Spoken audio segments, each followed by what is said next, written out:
Hello, नमस्कार दोस्तों, decode exam में आप सभी का स्वागत है। आज की क्लास में हम लोग डिस्कस करेंगे पास्ट ईयर्स के क्वेश्चंस को, जो कि इलाहाबाद हाई कोर्ट के विभिन्न परीक्षाओं में पूछे गए प्रश्न हैं। ये जो प्रश्न हैं ये आपकी परीक्षा समीक्षा अधिकारी, सहायक समीक्षा अधिकारी, कंप्यूटर असिस्टेंट, अपर निजी सचिव, ग्रुप सी, ग्रुप डी परीक्षा में पूछे गए प्रश्न हैं। हर प्रश्न के नीचे आपको लिखा हुआ मिलेगा कि ये प्रश्न किस परीक्षा में पूछा गया है। तो यहाँ पर हम लोग पास्ट ईयर्स के क्वेश्चंस के माध्यम से सिलेबस को रिवाइज कर रहे हैं, मतलब रिवर्स इंजीनियरिंग हो रही है। प्रश्नों के माध्यम से सिलेबस को रिवाइज कराया जा रहा है आपको। यहाँ पर आज हम डिस्कस करेंगे पॉलिटी के क्वेश्चन को और ये 5वां लेक्चर है। तो चलिए आज के सेशन को स्टार्ट करते हैं मेरे साथ ऐश्वर्या सिंह के साथ। यहाँ पर आज के क्लास को स्टार्ट करने से पहले थोड़ी सी जानकारी मैं आपको दे दूं वीडियो क्रैश कोर्स के बारे में। इस वीडियो क्रैश कोर्स में टेस्ट सीरीज भी इंक्लूडेड है, ध्यान रखिएगा, ठीक है। इस क्रैश कोर्स में एंटायर सिलेबस को कवर किया गया है वीडियो लेक्चर्स के माध्यम से। आपको पीडीएफ प्रोवाइड की जाएगी, आपको टेस्ट सीरीज प्रोवाइड की जाएगी। तो ये अगर हम देखें, ये एक पूरा कोर्स है जिसमें आपको नोट्स भी मिलेगा, वीडियो भी मिलेगा, प्लस टेस्ट सीरीज भी मिलेगा, जहाँ पर आप अपने परफॉर्मेंस को इवैल्यूएट कर सकते हैं। अगर इस कोर्स से रिलेटेड आपको कोई भी इंफॉर्मेशन चाहिए तो यहाँ पर व्हाट्सएप नंबर दिया गया है, इस पर आप कांटेक्ट कर सकते हैं या इस नंबर पर कांटेक्ट करिए, सारी इंफॉर्मेशन आपको प्रोवाइड करा दी जाएगी। कोई क्वेरी है, कोई डिटेल चाहिए तो वो भी आप इस नंबर पर कॉल करके ले सकते हैं। चलिए अब आज की क्लास को स्टार्ट करते हैं। आज की क्लास को स्टार्ट करने से पहले मैं आप लोगों का 2 मिनट लूँगी, क्योंकि ज़रूरी है ये 2 मिनट आपका मेरे लिए आज। देखिए, कल रिजल्ट निकला है यूपीपीसीएस 2024 का और कई स्टूडेंट का सिलेक्शन भी हुआ है, ठीक है। तो मैं सबसे पहले उनको कॉन्ग्रेचुलेट करूंगी कि चलिए फाइनली आप लोगों का सिलेक्शन हो गया, तो खुश रहिए। लेकिन कुछ ऐसे भी विद्यार्थी हैं जो 2024 के इंटरव्यू में अपीयर किए थे और उनका अभी 2025 का मेंस चल रहा है और रात में उनको पता चलता है कि 2024 के फाइनल लिस्ट से वो आउट है। तो उन विद्यार्थियों के लिए मुझे बहुत दुख हुआ, मैं सच बता रही हूँ, क्योंकि जब आप इंटरव्यू में अपीयर होते हैं तो आपको आशा होती है कि फाइनल लिस्ट में हमारा नाम होगा, लेकिन जब नाम नहीं होता है तो बहुत कष्ट होता है। और कष्ट, आप सोचिए, आपको आपके दुख को फील करने का भी समय नहीं है, क्योंकि अगले दिन आपको मेंस में फिर अपीयर होना है 2025 की। तो बहुत से विद्यार्थी दुखी थे, तो मैंने उनसे यही कहा कि दुख से क्या होगा, कल का पेपर खराब होगा, ठीक है। अभी तुम्हारे पास एक बहुत अच्छी अपॉर्चुनिटी आज रात के बाद कल सुबह की ही है, ठीक है, कि जाकर 2025 के मेंस में अपना बेस्ट देके आ। और कई बार जब हम रिजल्ट का नहीं सोचते हैं तभी हमारा रिजल्ट बहुत अच्छा हो जाता है। जीवन ऐसा ही होता है। और एक चीज़ हमेशा याद रखिएगा क्लास, आज जो स्टूडेंट सिलेक्टेड हैं 2024 के फाइनल लिस्ट में जिनका नाम है, ऐसा बिल्कुल भी नहीं है कि उन्होंने इसके पहले फेल्योर नहीं देखा। वो भी कई बार फेल होने के बाद उनका आज सिलेक्शन हुआ है, तो वो भी इस प्रोसेस से गुजरे हैं, ठीक है। पास फेल, इंटरव्यू में अपीयर किए नहीं हुआ, मेंस में अपीयर किए नहीं हुआ, तो इन प्रोसेस से वो भी गुजरे हैं। तो अगर आज आपके साथ ये चीज़ हुई है तो ज़्यादा निराश मत होइए। दुख होता है, स्वाभाविक होता है। मैं बिल्कुल अपने विद्यार्थियों से ये नहीं कहती हूँ कि असफलता से आपको दुख नहीं होना चाहिए, ठीक है। हम कहीं पर भी जब कोशिश करते हैं, मेहनत करते हैं और हमको परिणाम नहीं मिलता है तो दुख भी स्वाभाविक होता है, दुख होता है। लेकिन इस दुख को कभी भी आपको अपने ऊपर हावी नहीं होने देना है। क्यों नहीं होने देना है? अगर आपने अपने दुख को अपने ऊपर हावी होने दिया तो हो सकता है जो उपलब्धियां आपको भविष्य में मिलने वाली थी वो छूट जाए, ठीक है। तो कभी भी बहुत ज़्यादा दुखी मत होइए, किसी भी स्थिति में बहुत ज़्यादा दुखी होने की आवश्यकता नहीं है। एक आशा का दीपक अपने मन में हमेशा जगाए रखिए। और मैं हमेशा कहती हूँ, खुद पर विश्वास, अपने ईश्वर पर विश्वास, जिसकी भी पूजा आप करते हैं, देखिए जो भी आपका आराध्य हो, ठीक है, जिसके भी सामने आपका मस्तक झुकता हो, ठीक है, उन पर विश्वास रखिए, अपने माता पिता के आशीर्वाद पर रखिए विश्वास, और जीवन में आप बहुत आगे जाएंगे। थोड़ी सी असफलता अगर आपके जीवन में है तो इसका मतलब ये नहीं यही असफलता आपकी जीवन में, जीवन को डिफाइन करेंगी। देखिए, मैं आपको एक नाम बताती हूँ अरुणिमा सिन्हा के बारे में। अरुणिमा सिन्हा के बारे में आप में से हो सकता है बहुत से विद्यार्थियों ने सुना हो। आज थोड़ा सा आपके साथ डिस्कस करूँगी, उसके बाद लेक्चर स्टार्ट करूँगी। जिनको नहीं सुनना है वो फॉरवर्ड भी कर सकते हैं लेक्चर को, ठीक है, क्योंकि ये तो आप पे डिपेंड करता है। लेकिन ध्यान से सुनिएगा, जो स्टोरी मैं आपको सुनाने जा रही हूँ, अरुणिमा सिन्हा की बात सुनिए। ये एक वॉलीबॉल प्लेयर थी, ठीक है, अच्छा खासा मैच खेलती थी। अब अच्छा खासा इनका लाइफ चल रहा था। एक दिन ये ट्रेन से ट्रेवल कर रही थी। गले में इन्होंने पहनी थी एक सोने की चेन। उस एकमात्र सोने की चेन के लिए कुछ लोगों ने उनके गले से चेन खींची और इन्हें ट्रेन से ढकेल दिया और ये गिर गई ट्रैक पे, और इनके दोनों पैरों से क्या हुआ, ट्रेन गुजर गई तो उनके पैर कट गए। ये रात भर उसी ट्रैक पर पड़ी रही। सोचिए, रात भर ये लेडी उसी ट्रैक पर पड़ी रही। इनके पैर उनके पास नहीं थे, जो चूहे थे वो उनके पैर को काट रहे थे। आप इमेजिन भी नहीं कर पाएंगे उस सिचुएशन को। और फिर वो धीमे धीमे करके बेहोश हो गई। जब अगली बार उनकी आँख खुली तो वो हॉस्पिटल में एडमिट थी, ठीक है, और उन्हें पता चला कि उनके पास उनके दो पैर नहीं हैं। तो उस समय भी उन्होंने कहा कि मैंने ईश्वर का शुक्रिया किया कि भगवान, मेरे जीवन में इतनी बड़ी दुर्घटना हुई, लेकिन उसके बाद भी अगर आज मैं जीवित हूँ तो इसका मतलब कि मेरे जीवन का एक उद्देश्य है, कुछ मेरे जीवन का एक बहुत बड़ा उद्देश्य है, तो मुझे मेरे उद्देश्य तक, मेरे गोल तक पहुँचाइए। आप सोचिए, ये होती है क्या, मतलब मैं आपसे ये नहीं कह रही हूँ कि आप दुखी मत होइए जीवन में, लेकिन निराशा को कभी भी अपने ऊपर हावी मत होने दीजिए। तो एक थॉट, मतलब जो लेडी वॉलीबॉल प्लेयर है, अच्छी खासी स्पोर्ट्स पर्सन है, उसके साथ इतनी बड़ी दुर्घटना हुई, आज उसके पैर नहीं हैं, वो एक हॉस्पिटल में एडमिट है और वो ईश्वर को धन्यवाद कर रही है कि इतना होने के बाद भी अगर आज मैं जीवित हूँ तो ईश्वर, इसमें आपका कोई उद्देश्य होगा, ठीक है, कोई मेरे लाइफ का कोई गोल होगा और मुझे उस गोल को अचीव करना है। तो उसके बाद आप उनके बारे में जब और पढ़ेंगे तो आपको पता चलेगा कि उन्होंने बिना पैरों के एक आर्टिफिशियल लेग के साथ माउंट एवरेस्ट और जो डिफरेंट कॉन्टिनेंट्स की जो पीक हैं उन्होंने उसको क्लाइम किया। और आज हम अरुणिमा सिन्हा को एक ट्रेन दुर्घटना की वजह से नहीं जानते हैं, आज हम उनको उनकी सफलताओं की वजह से जानते हैं, ठीक है, कि एक लेडी बिना पैरों के एक आर्टिफिशियल लेग के साथ वो किस तरीके से पीक्स को क्लाइम कर सकती हैं। ये चीज़ ध्यान में रखिएगा क्लास। तो ये होता है जुनून, ये होता है खुद पर विश्वास, अपने परमात्मा पर विश्वास। स्थिति कुछ भी हो, ऐसे कई एग्जाम्पल है। यहाँ पर तो मैंने बस आपको एक स्टोरी सुनाई, ऐसे आप सुनेंगे तो अनगिनत कहानियां हैं।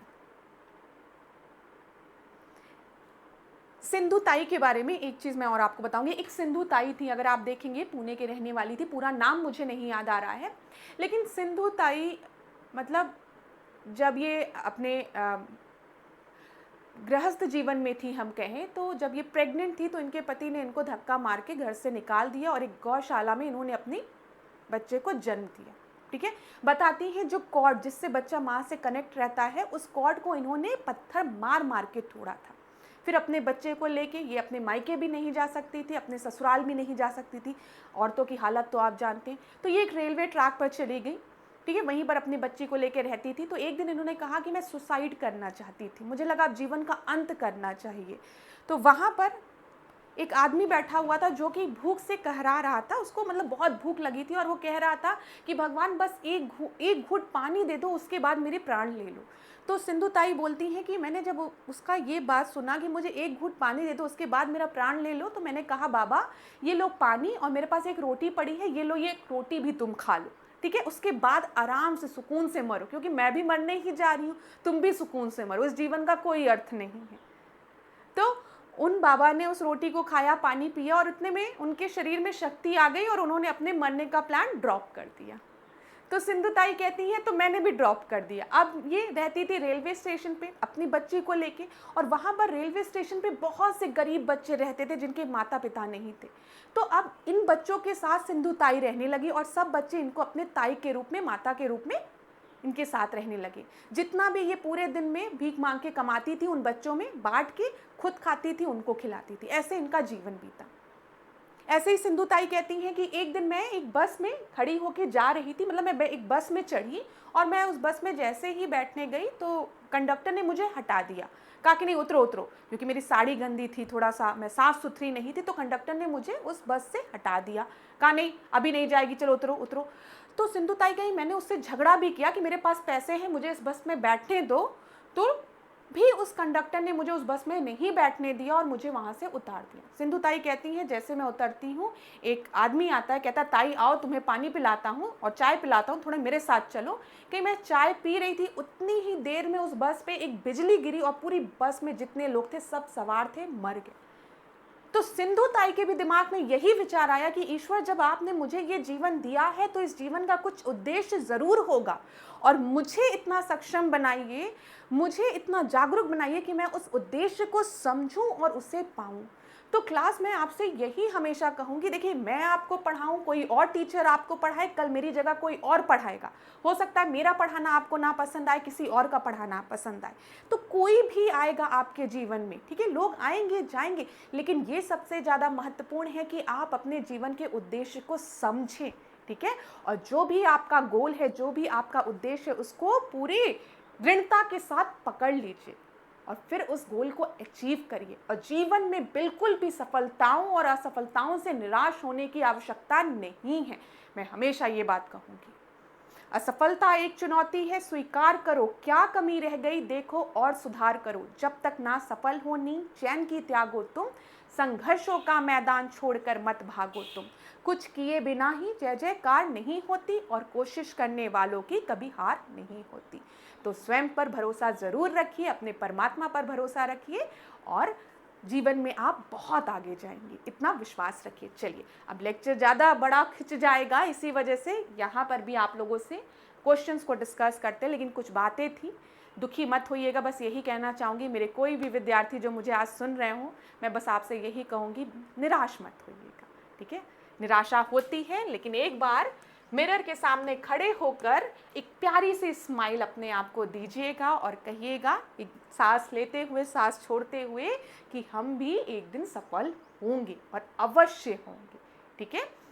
चलिए यहाँ पर देखते हैं, बोला गया है मशेलकर समिति का गठन निम्न में से किस पर रिपोर्ट देने के लिए हुआ था। ये 2021 में पूछा गया प्रश्न है। वैसे ऐसे कई परीक्षाओं में नहीं पूछा जाता है ये सब प्रश्न कि मशेलकर समिति जो थी वो किससे रिलेटेड थी। तो यहाँ पर मैं डायरेक्ट आंसर आपको बताती हूँ, ये ऑटो ईंधन नीति से रिलेटेड थी। इसको एक जगह नोट करना है तो नोट कर लीजिए, ठीक है। एक अलग प्रश्न है जो कि इस परीक्षा में पूछ लिया गया है इलाहाबाद हाई कोर्ट 2021 में, ठीक है। सी आपका सही उत्तर है। सरकार ने वर्ष 2003 में राष्ट्रीय ऑटो ईंधन नीति के बारे में निर्णय लेने के लिए उच्चाधिकार प्राप्त आरए मशेलकर समिति का गठन किया था। इसको नोट कर लीजिए, अगर रिपीट हो तो गलत ना हो ये प्रश्न, ठीक है। इसको नोट कर लीजिएगा ताकि अगर कभी रिपीट हो जाए तो गलत ना हो। अगला देखते हैं, NITI Aayog came into the existence on. NITI Aayog कब अस्तित्व में आया था, ये आप सभी को पता है, 1 जनवरी 2015 को। तो ये भी आपके एआरओ परीक्षा में 2021 में पूछा गया प्रश्न है। सी आपका सही उत्तर है। अगला देखें, 203 प्रश्न, 203 प्रश्न। Planning commission work in the field of, बताइए, जब भी हम योजना आयोग की बात करते हैं तो योजना आयोग भारतीय अर्थव्यवस्था, भारतीय राजनीति, भारतीय समाज और भारतीय संस्कृति किससे रिलेटेड है? ये है आपका भारतीय अर्थव्यवस्था से रिलेटेड, इंडियन इकोनॉमी से related. It work in the field of Indian economy, ठीक है। यहाँ पर ध्यान रखिएगा, जब हम योजना आयोग की बात करते हैं तो इसका गठन 15 मार्च 1950 को हुआ था, ठीक है। योजना आयोग पंचवर्षीय योजना की बात करती थी, ये सब आपको पता है। 2015 में अगर हम देखें 1 जनवरी 2015 को नीति आयोग का गठन होता है और योजना आयोग की जगह नीति आयोग ले लेता है। ये सारी जानकारी आपको है। चलिए यहाँ पर देखिए, the need for the constitutional section to village panchayat was first felt by. ग्राम पंचायतों को संवैधानिक मंजूरी देने की आवश्यकता सर्वप्रथम इसके द्वारा अनुभव की गई थी। किसके द्वारा अनुभव की गई थी? इस तरीके से पढ़ते हैं इसको। देखिए यहाँ पर बच्चे मिस्टेक करते हैं, मैं आपको बताऊं। जब भी हम पंचायती राज इंस्टीट्यूशन की बात करते हैं तो हम हमेशा, हमारे दिमाग में रहता है कि पहली जो कमिटी थी जिसने पंचायती राज इंस्टीट्यूशन के बारे में बात किया था, पंचायत के बाद बात किया था, 3 टायर सिस्टम के बारे में बात किया था, त्रिस्तरीय प्रणाली के बारे में बात किया था वो था बलवंत राय मेहता कमेटी। ये दिमाग में आपके रहता है और जैसे ही आप पंचायत देखते हैं आप टिक लगा के आ जाते हैं बलवंत राय मेहता कमेटी। लेकिन इस प्रश्न का ये गलत उत्तर है। क्यों गलत उत्तर है? क्योंकि यहाँ पर बोला गया है संवैधानिक मंजूरी की बात की गई है। ठीक है, किस कमेटी ने पहली बार ये कहा था कि जो पंचायती राज इंस्टीट्यूशन है उसको एक संवैधानिक दर्जा देना चाहिए? तो ये रिकमेंडेशन दिया गया था एल.एन. सिंघवी कमेटी द्वारा। याद रखिएगा क्लास डी। ठीक है, बिल्कुल भी ये मिस्टेक आप नहीं करेंगे क्योंकि आप पढ़ के जाते हैं पंचायत सबसे पहली कमेटी बलवंत राय मेहता कमेटी, फिर अशोक मेहता कमेटी। ठीक है, तो आप बलवंत राय मेहता कमेटी को तुरंत टिक लगा के आ जाते हैं। लेकिन संवैधानिक दर्जा देने की बात किसने कही थी? एल.एन. सिंघवी कमेटी ने कही थी। डी आपका सही उत्तर है, नोट कर लीजिए अगर आपने गलत आंसर सोचा था तो। चलो अब यहाँ पर कुछ इंपॉर्टेंट चीज़ें जो कि पंचायती राज इंस्टीट्यूशन से रिलेटेड बहुत ही महत्वपूर्ण है, वो है कमिटीज़। मैं फिर बोलूँगी, आप किसी भी परीक्षा में अपियर हो रहे हो, चाहे आप आरओ एआरओ हाई कोर्ट वाले में, चाहे सचिवालय वाले में, चाहे हम बात करें यूपीपीसीएस की, बीईओ परीक्षा की, सबके लिए पंचायती राज इंस्टीट्यूशन से रिलेटेड जो भी कमिटीज़ हैं वो इम्पॉर्टेंट हैं। तो सबसे पहली कमिटी कौन सी है? बलवंत राय मेहता कमेटी है। याद रखिएगा इसका गठन कब हुआ था? 1957 में हुआ था बलवंत राय मेहता कमेटी का गठन। बलवंत राय मेहता कमेटी ने 3 स्तरीय प्रणाली की बात की थी, 3 टायर सिस्टम की बात की थी। ये ध्यान रखिएगा, ग्राम, ब्लॉक और डिस्ट्रिक्ट लेवल पर इन्होंने बोला था। ठीक है, इसके 20 साल बाद अगर हम देखते हैं तो अशोक मेहता कमेटी आती है। ठीक है, अशोक मेहता इसके चेयरमैन रहते हैं और अशोक मेहता कमेटी ने 2 टायर सिस्टम की बात की थी। ठीक है, द्विस्तरीय प्रणाली की बात की थी, सिस्टम की बात की थी। फिर हनुमंत राव कमेटी की हम बात करते हैं 1983 में, जीवीके राव कमेटी 1985 में 2 साल बाद, फिर एल.एन. सिंघवी कमेटी ने जिसने संवैधानिक दर्जे की बात की थी, और फिर थंगन कमेटी ने। याद रखिएगा पीके थंगन कमेटी का नाम। कई बार परीक्षाओं में देखा गया है कि क्रोनोलॉजिकल ऑर्डर में अरेंज करने को दे दिया जाता है। तो बताओ सबसे पहली कमेटी कौन सी है? सबसे पहली कमेटी है बलवंत राय मेहता कमेटी 1957। इसके 20 साल बाद हम देखते हैं अशोक मेहता कमेटी आती है, फिर हनुमंत राव कमेटी आती है 1983 में, फिर जीवीके राव कमेटी 2 साल बाद 1985 में, एल.एन. सिंघवी 1986 में और पीके थंगन कमेटी 1988 में। याद रखिएगा क्रोनोलॉजी। और जो इंपॉर्टेंट पॉइंट है, बलवंत राय मेहता कमेटी ने 3 टायर सिस्टम की बात की थी। ठीक है, अशोक मेहता कमेटी ने 2 टायर सिस्टम की बात की थी और जिला परिषद को और मजबूत बनाने की बात कही थी। उसके बाद एल.एन. सिंघवी कमेटी ने क्या कहा था कि कॉन्स्टिट्यूशनल स्टेटस मिलना चाहिए पंचायती राज को। चलो अब क्वेश्चंस को भी हम देखेंगे, ध्यान से देखना। यहाँ पर जो बोलने जा रही हूं उसको ध्यान से सुनेंगे तो मैक्सिमम चीजें रिवाइज होगी। अब सबसे पहला प्रश्न जो परीक्षा में कई बार देखा गया है, पूछा जाता है, who is regarded as a father of local self government. Local self government की हम बात यहाँ पर कर रहे हैं, स्थानीय स्वशासन की बात कर रहे हैं। ठीक है, स्थानीय स्वशासन का प्रारंभ किस वाइसरॉय के समय में हुआ था? लॉर्ड रिपेन के समय में हुआ था। रिपेन, याद रहेगा। चलो, संविधान के किस भाग के अंतर्गत पंचायतों के बारे में उपबंध किया गया है? तो किस पार्ट में बोला गया है? तो आपको पता है जब भी हम पंचायत की बात करते हैं तो कौन सा पार्ट है? पार्ट 9 है। ठीक है, जब हम बात करते हैं म्युनिसिपैलिटी की तो यहाँ पर पार्ट 9A। जब हम सहकारी समिति की बात करते हैं, कोऑपरेटिव सोसाइटी की बात करते हैं तो 9th B। ये याद रहेगा। यहाँ पर कौन सा कॉन्स्टिट्यूशनल अमेंडमेंट एक्ट है? 73rd constitutional amendment act. ये कौन सा है? 74 है और ये 97 है। याद रखिएगा, संविधान संशोधन भी महत्वपूर्ण है। किस संविधान संशोधन से हमारे संविधान में कौन सा भाग जोड़ा गया है, महत्वपूर्ण होता है। ठीक है, ये चीज क्लियर हो गई। स्थानीय शासन के अंतर्गत कौन से निकाय सम्मिलित हैं? तो पंचायत और नगर पालिका, ये आपको पता है।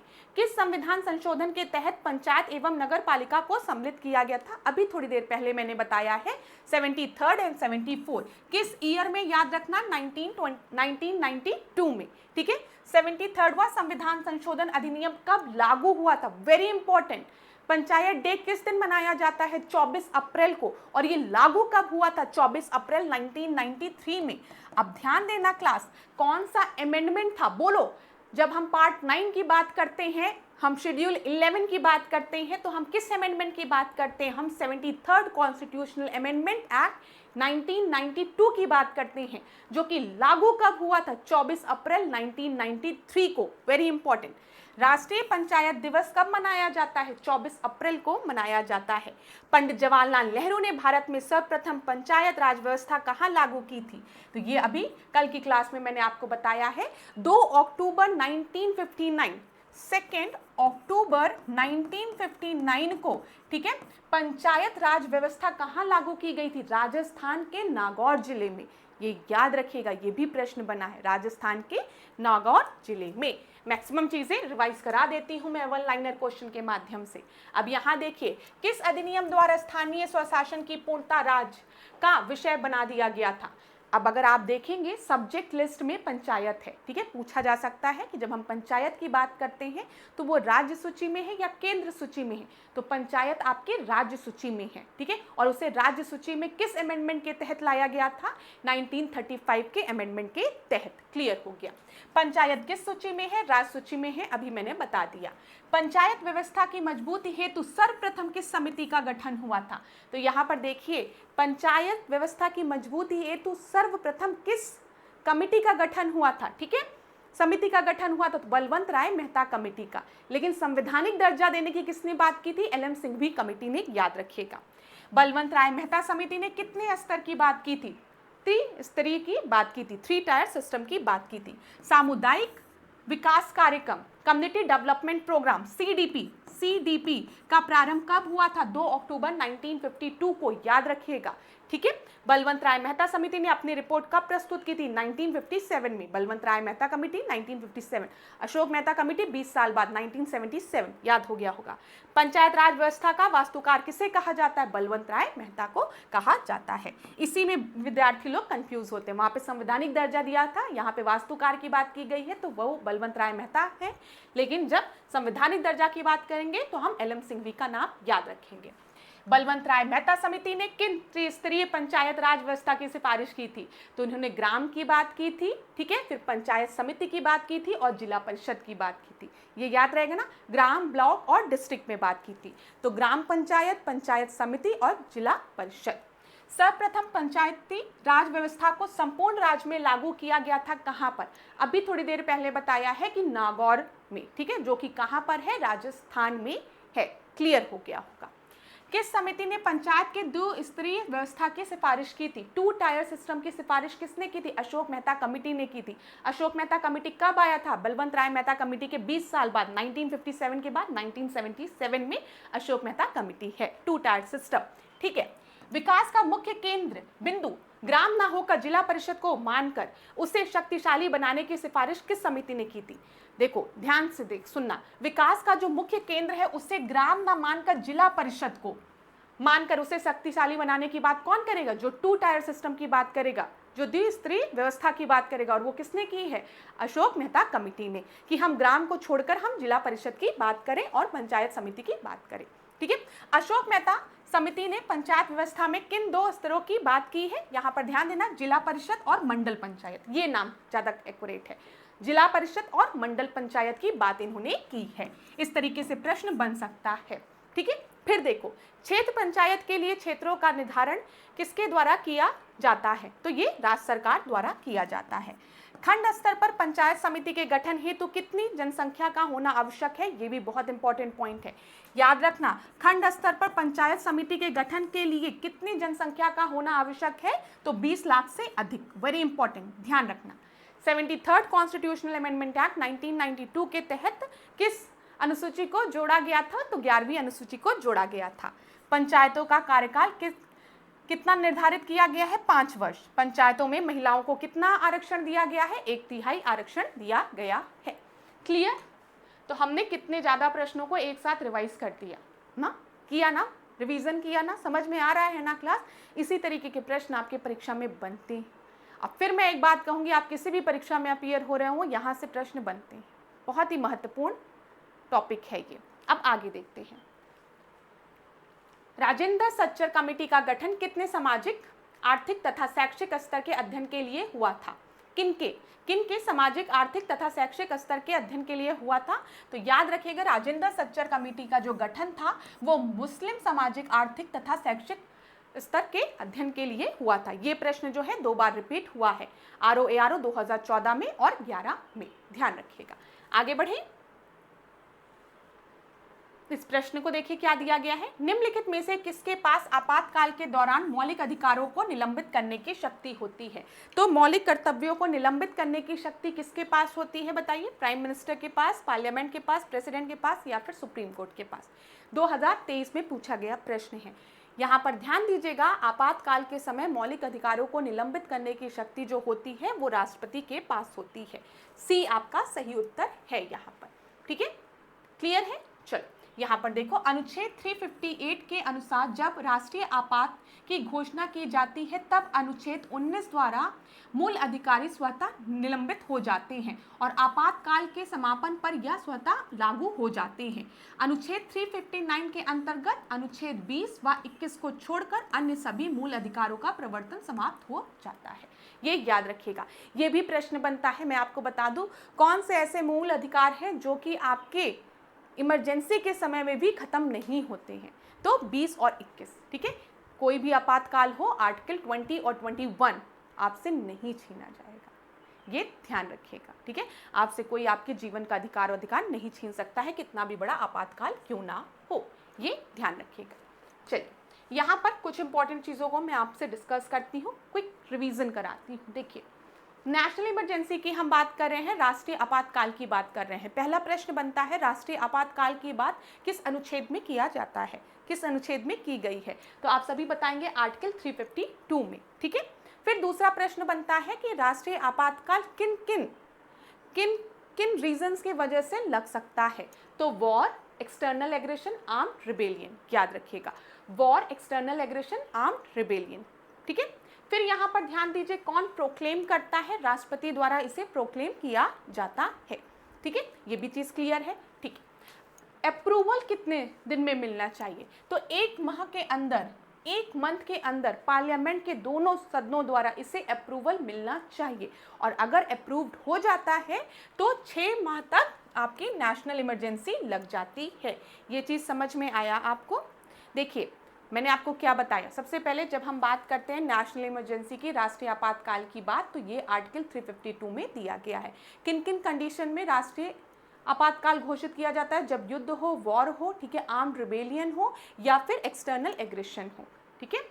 फिर उसके बाद देखिए, कौन प्रोक्लेम करता है, कौन लगाता है? प्रेसिडेंट लगाता है, ठीक है। प्रेसिडेंट ने डिक्लेयर कर दिया नेशनल इमरजेंसी के लिए, लेकिन अब इस नेशनल इमरजेंसी का जो प्रोक्लेम प्रेसिडेंट ने किया है उससे 1 मंथ के अंदर अप्रूवल मिलना चाहिए। कहाँ से? By parliament. पार्लियामेंट की बात कर रहे हैं तो हाउसेज ऑफ पार्लियामेंट की, लोकसभा, राज्यसभा की, ठीक है। और अगर नेशनल इमरजेंसी अप्रूव्ड हो जाती है दोनों हाउसेज से तो वो 6 महीने के लिए लग जाती है। ध्यान रखिएगा ये चीज़, ठीक है। यहाँ पर ध्यान दीजिए, किसके पास पावर आ जाता है? सेंटर जो होता है वो आपका ज़्यादा पावरफुल हो जाता है, ज़्यादा पावरफुल हो जाता है नेशनल इमरजेंसी में। ऐसा नहीं है कि स्टेट गवर्नमेंट आपकी ख़त्म हो जाती, सेंटर लेकिन ज़्यादा पावरफुल हो जाता है। और फंडामेंटल राइट्स जो हैं आपके सस्पेंड हो जाते हैं एक्सेप्ट 20 एंड 21, याद रखिएगा ये चीज़। चलिए अब हम राष्ट्रपति शासन की बात करते हैं। राष्ट्रपति शासन के लिए आर्टिकल देखें तो 356, राष्ट्रपति शासन कब लगता है? जब स्टेट में कॉन्स्टिट्यूशनल मशीनरी फेल्योर हो जाता है, ठीक है, ये ध्यान रखिएगा, बोला जाता है ना।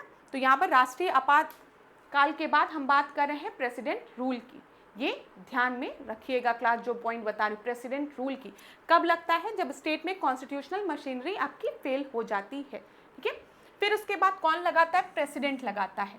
यहाँ पर जो इम्पोर्टेंट चीज़ है वो ये है, यहाँ पर 2 मंथ के अंदर पार्लियामेंट द्वारा इसे अप्रूवल मिलना चाहिए। जब हम नेशनल इमरजेंसी की बात कर रहे थे, ठीक है, जब हम राष्ट्रीय आपातकाल की बात कर रहे थे तो वहाँ पर 1 मंथ का प्रोविज़न है, ठीक है। जब हम प्रेसिडेंट रूल की बात कर रहे हैं, ध्यान रखिएगा, राष्ट्रपति शासन की जब हम बात कर रहे हैं तो यहाँ पर 2 मंथ का है और यहाँ पर भी 2 मंथ का है, फाइनेंशियल इमरजेंसी में भी, वित्त आपातकाल में भी। यहाँ पर देखिए ड्यूरेशन कितना है? 6 मंथ के लिए, 6 मंथ के लिए अप्रूव होता है, लेकिन मैक्सिमम 3 साल के लिए ही राष्ट्रपति शासन लग सकता है, प्रेसिडेंट रूल लग सकता है 3 साल, ये याद रखिएगा, ठीक है। इस कंडीशन में जो स्टेट गवर्नमेंट होती है वो आपकी सस्पेंड हो जाती है। क्लियर है ना? प्रेसिडेंट रूल के समय स्टेट गवर्नमेंट सस्पेंड होती है, नेशनल इमरजेंसी के समय नहीं, राष्ट्रीय आपातकाल के समय नहीं। फाइनेंशियल इमरजेंसी 360, जब फाइनेंशियल स्टेबिलिटी आपकी नहीं रहती है, ठीक है, कौन लगाता है? प्रेसिडेंट लगाता है। 2 मंथ के अंदर पार्लियामेंट से अप्रूव मिलना चाहिए। यहाँ पर कोई भी मैक्सिमम लिमिट नहीं है, ऐसा कहीं भी नहीं लिखा है कि कितने समय तक आपका वित्त आपातकाल लगेगा, लिमिट नहीं दी गई है। यहाँ पर क्या क्या हो सकता है? सैलरी कट हो सकती है, जो सेंटर है वो फाइनेंस को कंट्रोल कर सकता है, ठीक है, ये ध्यान रखिएगा। कौन कौन सी गलती होती है एक बार मैं आपको बता दूं, ये चीज़ तो आप सभी विद्यार्थियों को पता रहता है कि जब हम राष्ट्रीय आपातकाल की बात करेंगे तो 352, जब हम राष्ट्रपति शासन की बात करेंगे, मतलब हम प्रेसिडेंट रूल की बात करेंगे तो 356, जब हम वित्त आपातकाल की बात करें, वित्तीय आपातकाल की, तो 360। ये आप सभी विद्यार्थी सही करके आते हैं। कंफ्यूजन तब हो जाती है जब एग्जामिनर थोड़ा सा प्रश्न को डिफिकल्ट बनाने के लिए ये मंथ वाला जो दिया गया है इसको इंटरचेंज कर देता है। ये याद रखिएगा, जब भी हम राष्ट्रीय आपातकाल की बात करेंगे तो 1 माह के अंदर पार्लियामेंट द्वारा अप्रूवल मिलना चाहिए, ठीक है। यहाँ पर 2 माह है और यहाँ पर भी 2 माह है, ठीक है, 2 मंथ। यहाँ पर ध्यान दीजिएगा, ड्यूरेशन कितनी है? 6 मंथ के लिए, ठीक है, 6 मंथ के लिए। जब अप्रूव होगा तो 6 महीने के लिए राष्ट्रीय आपातकाल लगेगा, फिर उसके बाद जब अप्रूव होगा तो 6 महीने के लिए और बढ़ाया जा सकता है, ऐसे बढ़ता है। जब हम बात करते हैं प्रेसिडेंट रूल की, राष्ट्रपति शासन की, जब हम बात करते हैं तो यहाँ पर 6 मंथ के लिए और मैक्सिमम इसको बढ़ाया जा सकता है 3 साल के लिए। और जब हम बात करते हैं वित्तीय आपातकाल की तो यहाँ पर कोई भी मैक्सिमम लिमिट नहीं होती है।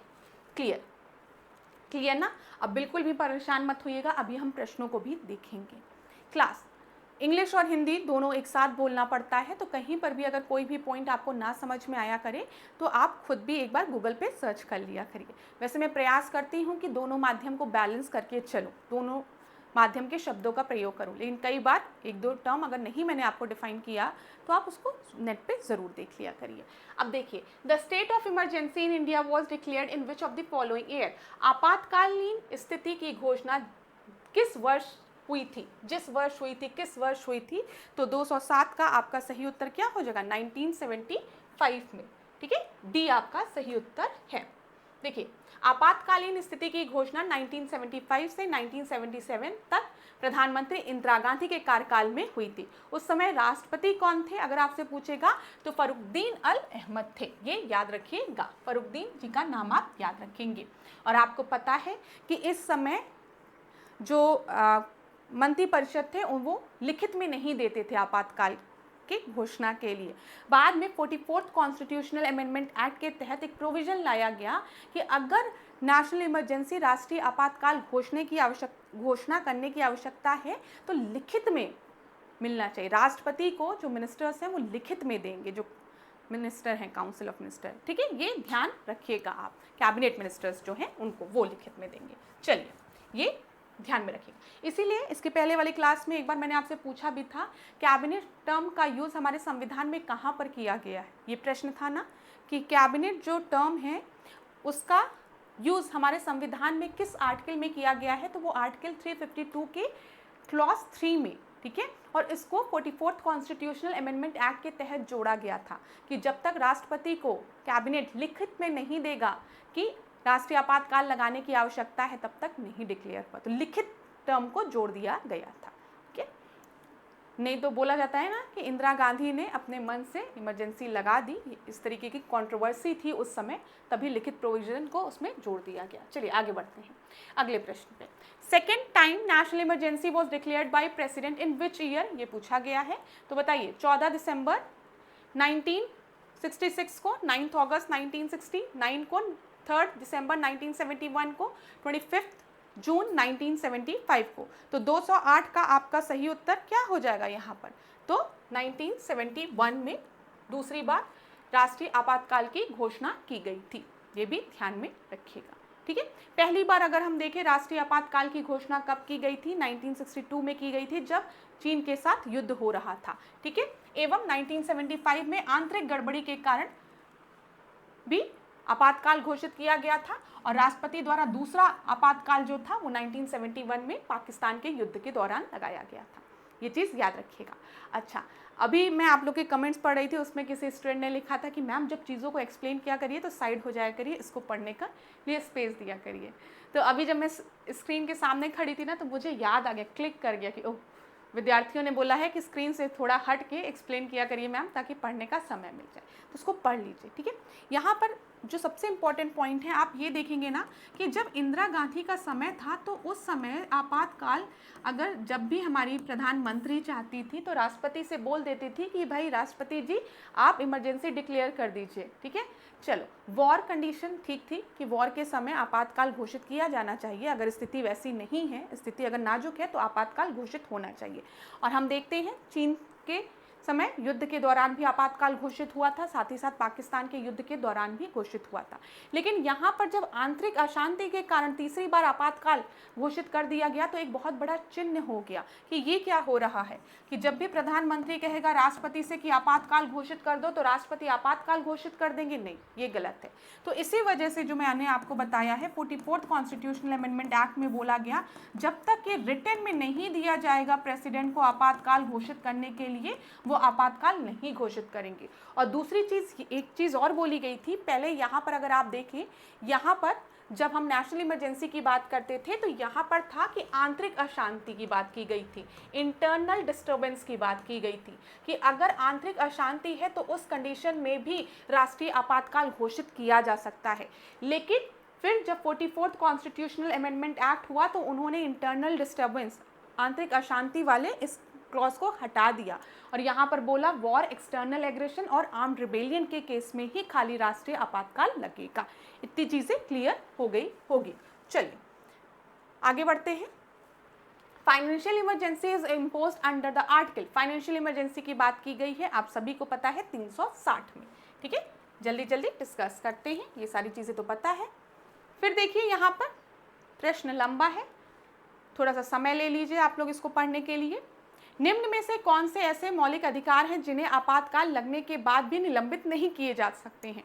अभी मैंने आपको बताया है कि आपातकाल लगेगा भी तब भी आर्टिकल 20 और 21 आपका कभी भी निलंबित नहीं होगा, ठीक है। क्या क्या है 20 और 21? Protection in respect of conviction for offence and protection of life and personal liberty. 20 और 21 अपराधों की दोष सिद्धि के बारे में सुरक्षा और जीवन तथा व्यक्तिगत स्वतंत्रता की सुरक्षा। ये आपका किसी भी तरीके की इमरजेंसी के समय सस्पेंड नहीं होगा, ठीक है। 20 और 21 याद रखिएगा। देखो पूछा गया प्रश्न है, वही मैं आपसे कहती हूँ ना, प्रश्न तो अगर टॉपिक सेम है तो प्रश्न तो इन्हीं सारे टॉपिक से फिर बनेंगे ना। अब पंचायती राज इंस्टीट्यूशन से यही प्रश्न तो बनेगा कि कौन कौन सी कमिटीज़ थी, ठीक है, किस कॉन्स्टिट्यूशनल अमेंडमेंट एक्ट के तहत जोड़ा गया, स्टेट लिस्ट में है कि सेंट्रल लिस्ट में है, ठीक है, यही पूछा जाएगा। तो तैयारी रखो। अगर हम बात करें इमरजेंसी से तो यही पूछा जाएगा, राष्ट्रीय आपातकाल के बारे में पूछा जाएगा, ठीक है, प्रेसिडेंट रूल, राष्ट्रपति शासन के बारे में पूछा जाएगा आपसे, वित्तीय आपातकाल के बारे में पूछ लिया जाएगा। तो इसीलिए रिवीजन करना और मैक्सिमम चीज़ को प्रश्नों के माध्यम से रिवाइज करना महत्वपूर्ण होता है, ताकि अगर आपकी परीक्षा में पूछे तो आप प्रश्न गलत ना करें। चलिए अगला देखते हैं। Which of the following was not included in 42nd constitutional amendment act to Indian constitution? तो 42वें संविधान संशोधन में कौन सा शामिल नहीं था, ये बोला गया है। प्रस्तावना के शब्दों में परिवर्तन, इनमें से अगर हम देखें इसमें 10 मौलिक कर्तव्यों की स्थापना की गई थी।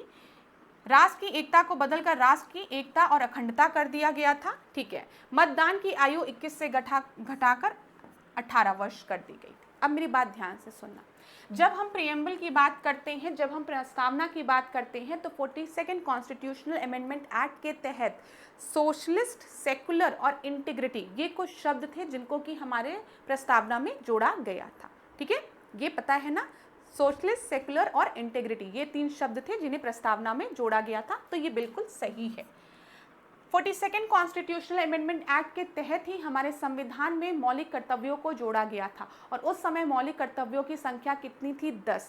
बाद में एक और मौलिक कर्तव्य जोड़ा गया है 86 कॉन्स्टिट्यूशनल अमेंडमेंट एक्ट 2002 के तहत, जो कि शिक्षा से रिलेटेड है, ठीक है, ये चीज़ आपको पता है, क्लियर है ना। 6 से 14 वर्ष के आयु के बच्चों को शिक्षा का अधिकार है, ठीक है, ये शिक्षा दिलाने का कर्तव्य है माता पिता का या फिर गार्जियन का, ये ध्यान रखिएगा। हाँ, इसको अगर हम देखें 86 कॉन्स्टिट्यूशनल अमेंडमेंट एक्ट को, तो इसके तहत 21A को भी जोड़ा गया है। ये आपका फंडामेंटल राइट है, मौलिक अधिकार है, जिसमें बोला गया है कि शिक्षा का अधिकार है। ठीक है, ये ध्यान रखिएगा। फंडामेंटल ड्यूटी में बोला गया है 6 से 14 वर्ष के बच्चों को शिक्षा प्रदान करना उनके गार्जियन और माता पिता की रिस्पॉन्सिबिलिटी है, ये ध्यान रखिएगा। तो ये भी बिल्कुल सही है। 10 जोड़ा गया था, बाद में 1 जोड़ा गया, अब 11 हो गए हैं। Unity of the nation change to the unity and integrity of the nation, अभी मैंने आपको बताया अखंडता शब्द का भी प्रयोग किया गया है 42nd कॉन्स्टिट्यूशनल अमेंडमेंट एक्ट के तहत। लेकिन जो आखिरी ऑप्शन है कि जो वोटिंग एज है उसको 21 से घटाकर 18 कर दिया गया है, ये आपका गलत है। वोटिंग एज को 21 से घटाकर 18 किस कॉन्स्टिट्यूशनल अमेंडमेंट एक्ट में किया गया है? 61st कॉन्स्टिट्यूशनल अमेंडमेंट एक्ट में। ठीक है, ये याद रखिएगा। तो डी आपका सही उत्तर हो गया। 2022 में पूछा गया प्रश्न है। ठीक है, ध्यान रखिएगा। 61st कॉन्स्टिट्यूशनल अमेंडमेंट एक्ट 1989 में जो वोटिंग एज थी उसको 21 से घटाकर 18 कर दी गई थी, और सब बिल्कुल सही है। 42nd से हमने समाजवादी, धर्मनिरपेक्ष और अखंडता शब्द को जोड़ा था, और मौलिक कर्तव्यों को भी जोड़ा था। ठीक है, चलो आगे बढ़े। By which amendment was the primary education added to the list of fundamental right? अभी ऐश्वर्या मैम यही बता रही थी कि अगर हम देखें फंडामेंटल राइट में हम प्राइमरी एजुकेशन की बात करें तो हमारा आर्टिकल 21A में बोला गया है, ये हमारा मौलिक अधिकार है। ठीक है, कि 6 से 14 वर्ष की आयु के बच्चों को शिक्षा मिले, वो उनका मौलिक अधिकार है, ये ध्यान रखिएगा। और इसे किस कॉन्स्टिट्यूशनल अमेंडमेंट एक्ट के तहत जोड़ा गया है? 86 कॉन्स्टिट्यूशनल अमेंडमेंट एक्ट के तहत। ये भी गलत है, ये भी गलत है, ये भी गलत है, ये भी गलत है, ये ध्यान रखिएगा। यहाँ पर आपका जो आंसर है उन 4 ऑप्शंस में से कुछ भी नहीं था। आंसर सही है आपका 86 कॉन्स्टिट्यूशनल अमेंडमेंट एक्ट 2002 के तहत आर्टिकल 21A को जोड़ा गया है। ठीक है, आगे बढ़ते हैं। आगे बढ़े, वो गलत प्रश्न पूछ लिया था। किस वर्ष में पौंडीचेरी को भारतीय सीमा में सम्मिलित किया गया था? तो बताइए, 213 प्रश्न का उत्तर आपका क्या हो जाएगा? 1962 में जो है पुडुचेरी को इंडिया में इंक्लूड किया गया था। सी आपका सही उत्तर है। इलाहाबाद हाई कोर्ट 2021 में पूछा गया प्रश्न है। अगला देखें, कौन से संविधान संशोधन अधिनियम ने भारतीय संविधान की प्रस्तावना में परिवर्तन का प्रस्ताव रखा था? अभी चिल्ला चिल्ला के हमने डिस्कस किया है 42nd कॉन्स्टिट्यूशनल अमेंडमेंट एक्ट 1976 के तहत सोशलिस्ट, सेकुलर और इंटीग्रिटी शब्दों को हमारे प्रस्तावना में जोड़ा गया।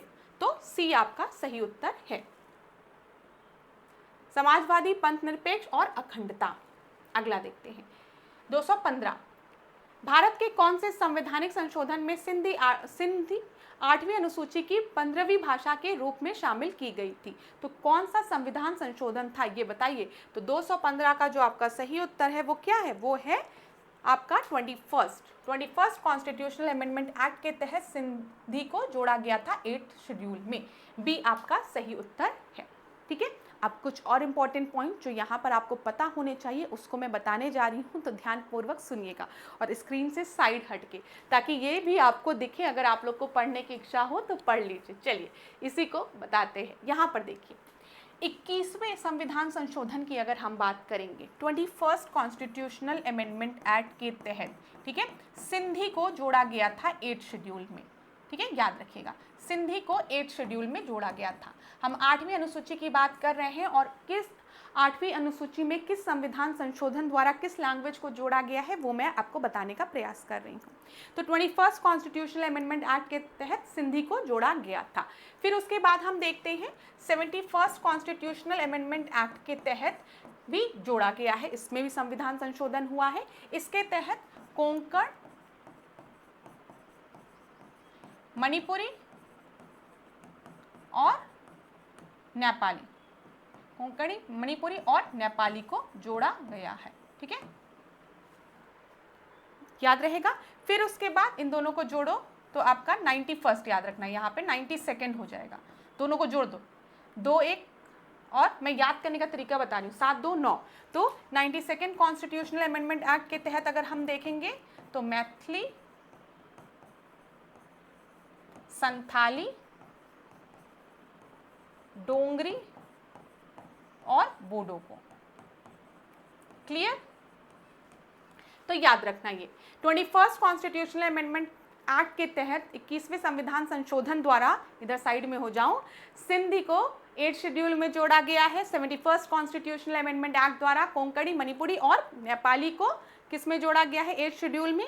और 92nd कॉन्स्टिट्यूशनल अमेंडमेंट एक्ट द्वारा ये 9 और 2 है, मैथिली, संथाली, डोंगरी और बोडो को जोड़ा गया है। ठीक है, क्लियर है? चलो आगे बढ़ते हैं। 216 प्रश्न को, संविधान के किस संशोधन द्वारा ग्रामीण स्थानीय शासन को संवैधानिक दर्जा दिया गया था? अभी चिल्ला चिल्ला के मैंने बताया है, 73rd कॉन्स्टिट्यूशनल अमेंडमेंट एक्ट के तहत पंचायती राज इंस्टीट्यूशन को संवैधानिक दर्जा दिया गया था। ठीक है, ध्यान रखिएगा। चलिए, the procedure for amendment of the constitution of India is contain in article. हम जब संविधान संशोधन की बात करते हैं तो उसके बारे में किस अनुच्छेद में हमने बात की है? आर्टिकल 368 में। ठीक है, सी आपका सही उत्तर है। आगे बढ़े, कैग से रिलेटेड प्रश्न है। What is not true about the Attorney General for India? ठीक है, कैग और अटॉर्नी जनरल से रिलेटेड प्रश्न है। He has right to speak in the Parliament. Very good. ठीक है, he is appointed by the President of India. He is entitled to the privilege of member of the Parliament. He is a member of Cabinet. तो आपको बताना है कि कौन सा इसमें से गलत है 218 का। तो यहाँ पर ध्यान दीजिएगा, जो अटॉर्नी जनरल होता है उनके पास ये अधिकार होता है कि वो संसद में बोलने का अधिकार होता है। वोटिंग राइट नहीं होती है अटॉर्नी जनरल के पास। क्यों वोटिंग राइट नहीं होती है? इसलिए क्योंकि वो मेंबर नहीं होता है। ठीक है, हाँ, लेकिन बोलने का अधिकार होता है। बिल्कुल सही है। उनका चयन कौन करता है? नियुक्ति कौन करता है? प्रेसिडेंट करता है, राष्ट्रपति करता है। बिल्कुल सही है। वह संसद सदस्य के विशेषाधिकार के भी हकदार होते हैं। ये भी बिल्कुल सही है। They are the member of cabinet, वह मंत्रिमंडल के सदस्य होते हैं। ये आपका गलत है। ठीक है, डी आपका सही उत्तर होगा। क्लियर है? अच्छा, अगर आपसे पूछ लेगा कि अटॉर्नी जनरल से रिलेटेड आर्टिकल कौन सा है, तो आप क्या बताएंगे? 76 कॉन्स्टिट्यूशनल 76th हम आर्टिकल में किसके बारे में बात करते हैं? अटॉर्नी जनरल के बारे में बात करते हैं। 148 में हम कैग के बारे में बात करते हैं, याद रखिएगा। ठीक है, अटॉर्नी जनरल 76 और 148 कैग हो गया। अब कैग से रिलेटेड प्रश्न क्या है?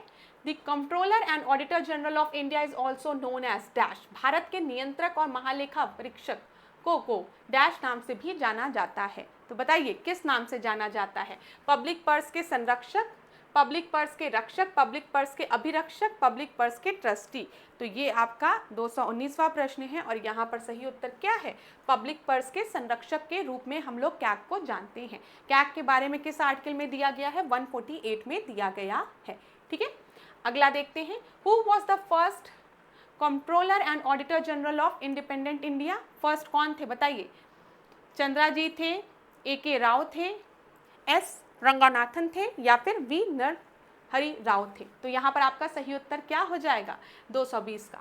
220 का जो आपका सही उत्तर है वो है वी नरहरि राव। ठीक है, डी आपका सही उत्तर है। स्वतंत्र भारत के प्रथम नियंत्रक तथा महालेखा परीक्षक नरहरि राव थे, याद रखिएगा। ठीक है, कैग के बारे में आर्टिकल 148 में दिया गया है। कैग का कार्यकाल की अगर हम बात करेंगे 6 वर्ष या 65 वर्ष की आयु, जो भी पहले हो। ठीक है, गार्जियन ऑफ पब्लिक पर्स के नाम से इन्हें जाना जाता है। The official legal advisor of the state government.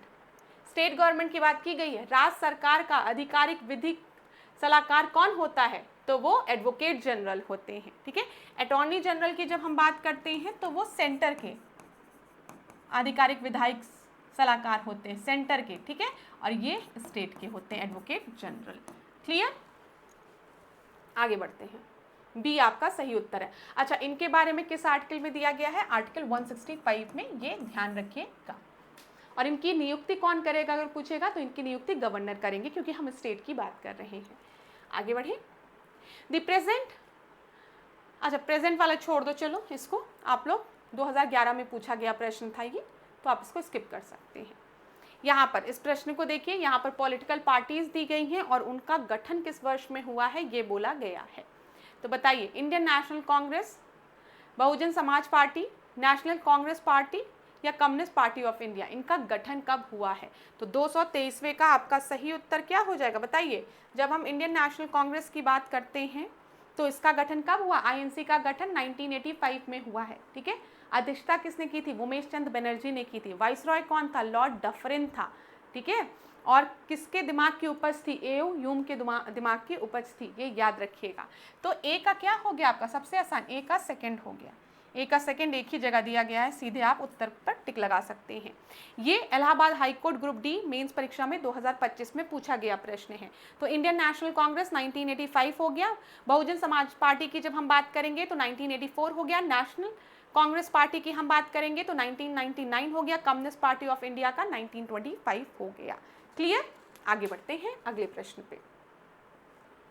Who among the following was the founder of Bahujan Samaj party? Bahujan Samaj party के फाउंडर कौन थे?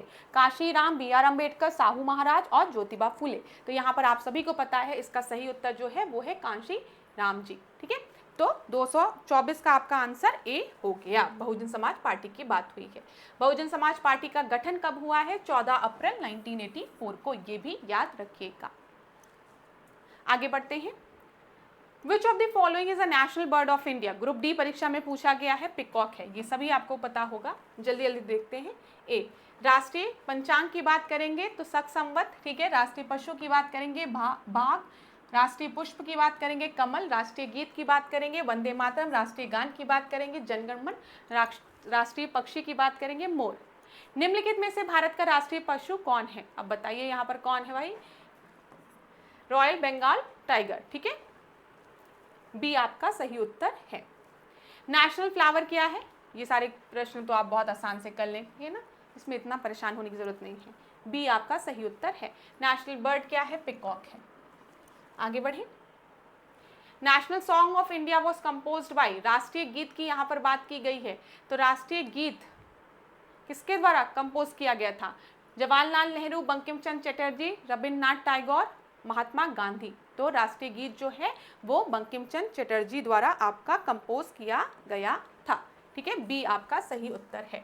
अभी हमने आपको बताया है भारत का राष्ट्रीय गीत जो है वो वंदे मातरम है, जिसको कि कंपोज किसने किया था? बंकिम चंद्र चटर्जी ने।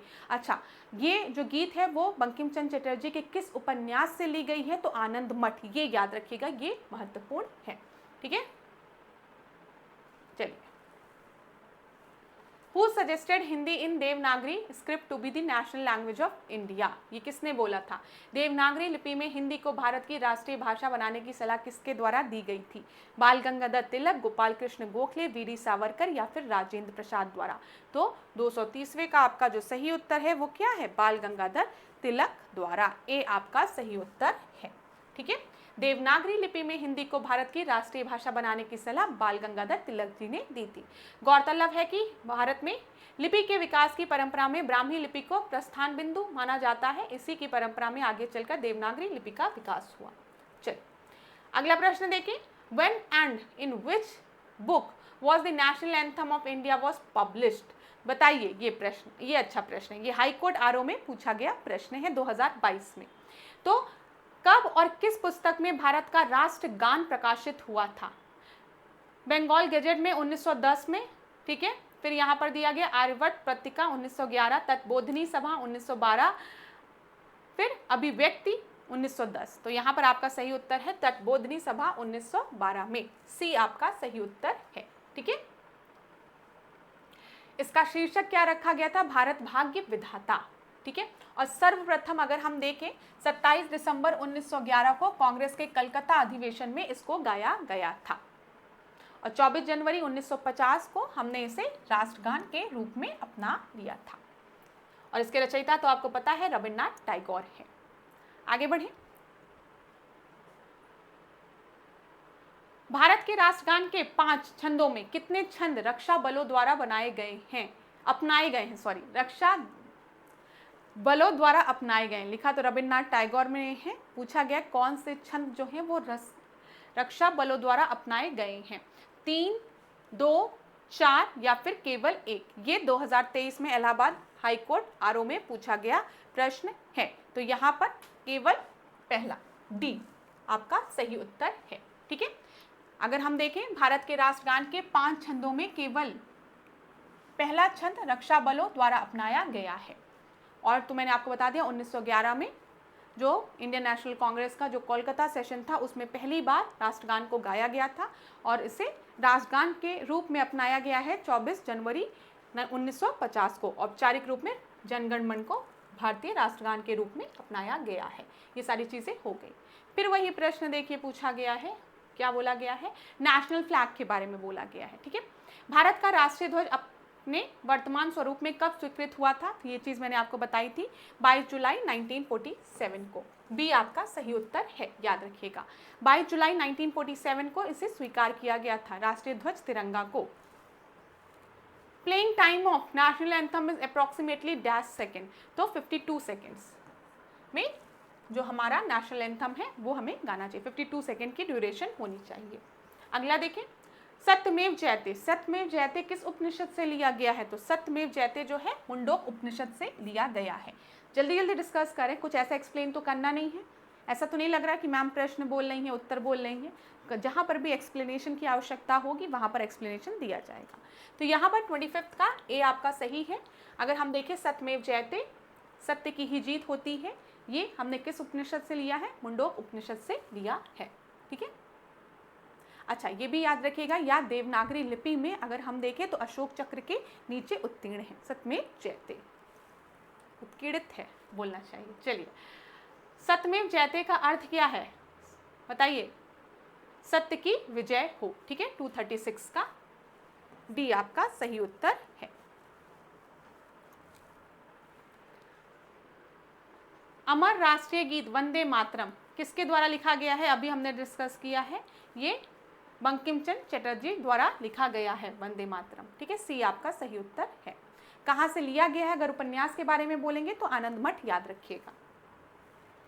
गैंगेटिक डॉल्फिन जो है उनको हम क्या कहते हैं, सेल कहते हैं, सिल कहते हैं, सुसु कहते हैं, सेम कहते हैं। तो यहाँ पर 238 का डी आपका सही उत्तर है। ठीक है, D Gangetic dolphin. Ganga dolphin Ganga नदी में पाई जाती है, जलीय जीव है, इसे भारत का राष्ट्रीय जलीय जीव भी घोषित किया गया है, इसे सुसु भी कहा जाता है। 239 का हम देखें, 4 सिरों वाला शेर। ठीक है, 4 सिर वाला शेर, नेशनल एम्बलम की बात हो रही है यहाँ पर, जिसको भारत सरकार राष्ट्रीय राज चिन्ह के रूप में अंगीकृत करता है नेशनल एम्बलम के रूप में, ये कहाँ पर स्थित है, तो ये सारनाथ में स्थित है। सी आपका सही उत्तर है। ठीक है,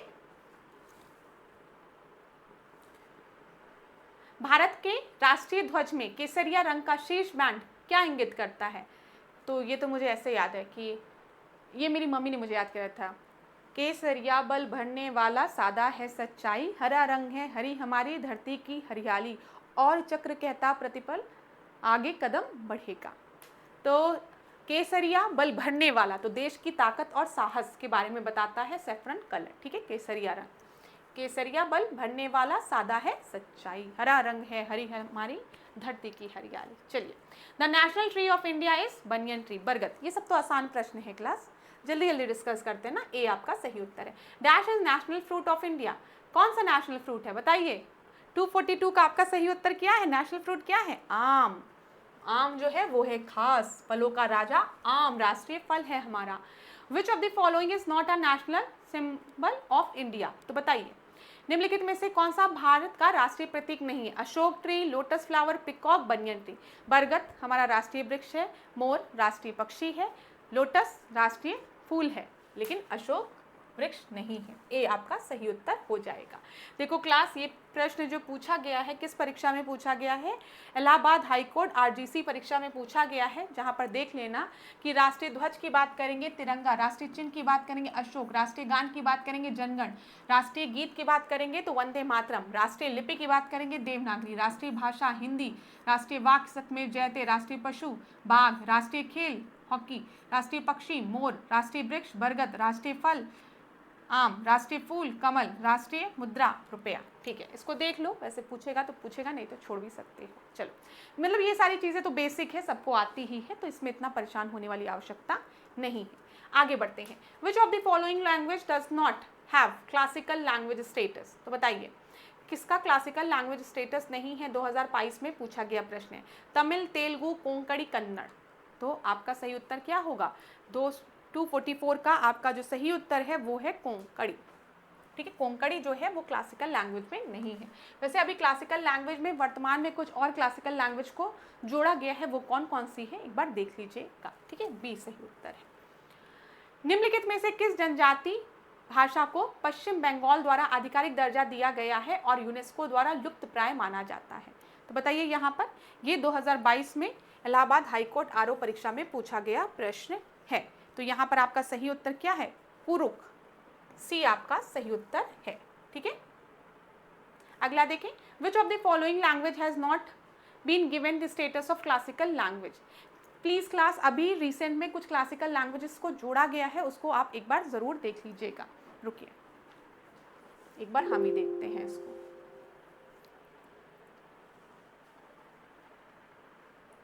एक मिनट का टाइम दीजिए आप।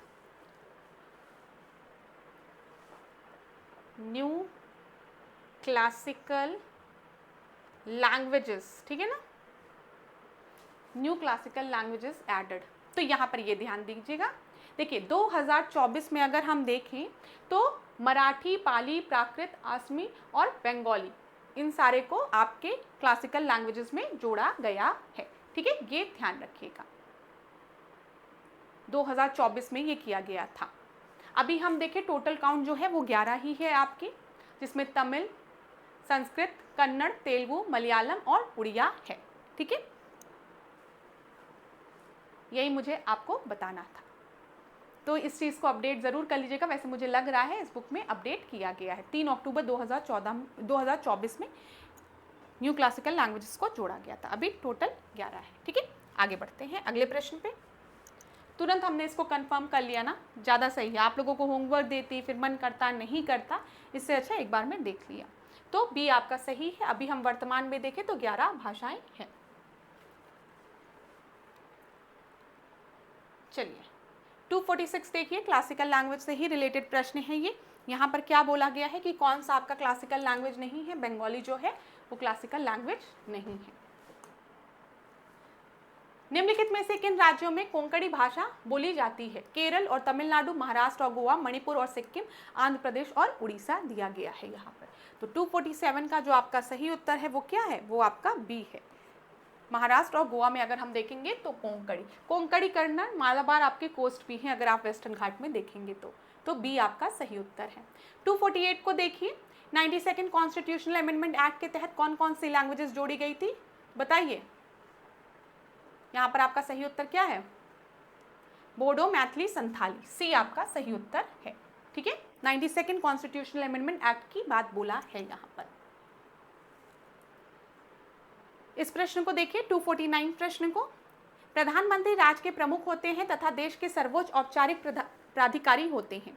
ठीक है, दूसरा कथन आपको दिया गया है, राष्ट्रपति सरकार के प्रमुख होते हैं तथा सभी सरकारी शक्तियों का प्रयोग करते हैं। बताना है आपको कौन सा स्टेटमेंट सही है, कौन सा स्टेटमेंट गलत है। तो 249 का जो आपका सही स्टेटमेंट है, यहाँ पर ध्यान दीजिएगा कि प्रधानमंत्री राज्य के प्रमुख होते हैं, देश के सर्वोच्च औपचारिक प्राधिकारी होते हैं, नहीं। मैंने आपको बताया ना, जब हम स्टेट की बात करेंगे तो स्टेट का प्रमुख, फिर से मैं बोलने जा रही हूँ, उसको ध्यान से सुनिएगा।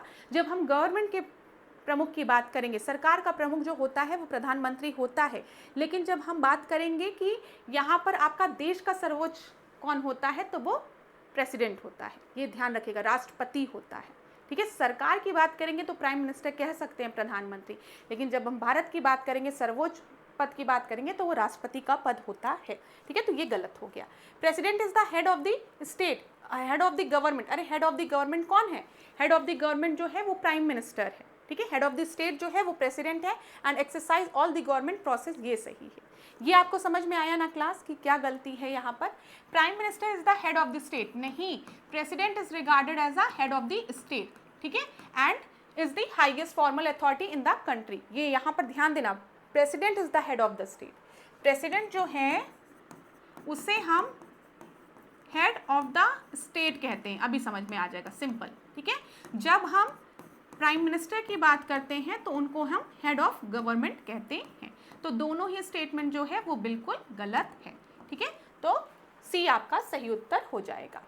अगला देखें, which of the following programme initiated to celebrate the unity in diver our nation, unity in diverse in our nation. ठीक है, हमारे राष्ट्र में अनेकता में एकता की बात की गई है, यूनिटी इन डाइवर्सिटी का समारोह उत्सव मनाने के उद्देश्य से निम्नलिखित में से किस कार्यक्रम का शुभारंभ किया गया था? एक भारत, प्रथम भारत, प्रधानमंत्री ग्रामोदय योजना, अंत्योदय योजना, एक भारत श्रेष्ठ भारत। तो नाम ही क्लियर है, एक भारत श्रेष्ठ भारत। ठीक है, डी आपका सही उत्तर है। तो आज हमने 50 प्रश्नों को डिस्कस किया। दो जो आखिरी के जो प्रश्न थे वो बहुत ही आसान थे, वो मैं मानती हूँ आप में से ज़्यादातर स्टूडेंट्स को आते रहे होंगे। अब पॉलिटी के बाद आप लोग रिक्वेस्ट कर रहे हैं कि हम लोग आधुनिक भारत डिस्कस करें, तो हम लोग आधुनिक भारत ही डिस्कस करेंगे। और मैं एक चीज़ बोलूँगी कि मैं आपको आधुनिक भारत जब पढ़ाऊँगी ना, तो एक बार पढ़िएगा मेरे से, ठीक है? उसके बाद बताइएगा कि आपको कैसा लगा पढ़ने में, ठीक है? तो अभी से नहीं कुछ बोलूँगी, लेकिन आधुनिक भारत एक बार आप मेरे से पढ़िएगा। प्रश्नों के माध्यम से ही मैं पूरा आधुनिक भारत आपको पढ़ा दूँगी, उसकी चिंता आप नहीं करेंगे। बताइए क्लास ये सेशंस आपको कैसे लग रहे हैं, इसके बारे में मुझे ज़रूर जानकारी दीजिएगा कमेंट बॉक्स में। जैसे आप में से किसी विद्यार्थी ने कहा मैम एक्सप्लेन करते समय थोड़ा साइड हो जाया करिए, तो जो लिखा रहा करे वो दिखे।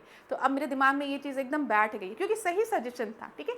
जो सजेशन एकदम सही है, देखिए जो भी चीज़ें आप हमें सही सजेस्ट करते हैं उसको तो हम अपने में लाएंगे ना। तो ये बात बिल्कुल सही है कि अगर हम साइड में खड़े होकर पढ़ाएं तो हमारे विद्यार्थी पूरे स्क्रीन को पढ़ भी सकते हैं।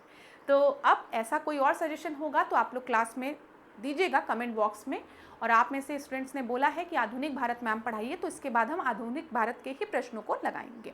अब आज के सेशन को यहीं पे एंड करेंगे, नेक्स्ट क्लास में आपसे मिलेंगे नए प्रश्नों के साथ। तब तक एक ही बात कहूँगी, खूब पढ़िए, खूब आगे बढ़िए, खुद पर भरोसा रखिए, अपने परमात्मा पर भरोसा रखिए, माता पिता के आशीर्वाद पर भरोसा रखिए। जीवन में आप बहुत आगे जाएंगे। खुश रहिए, मस्त रहिए, पढ़ते रहिए और क्या करिए, पढ़ते रहिए बस, ठीक है, और कुछ नहीं। धन्यवाद मेरे साथ ऐश्वर्या सिंह के साथ डिकोड एग्जाम के साथ बने रहने के लिए।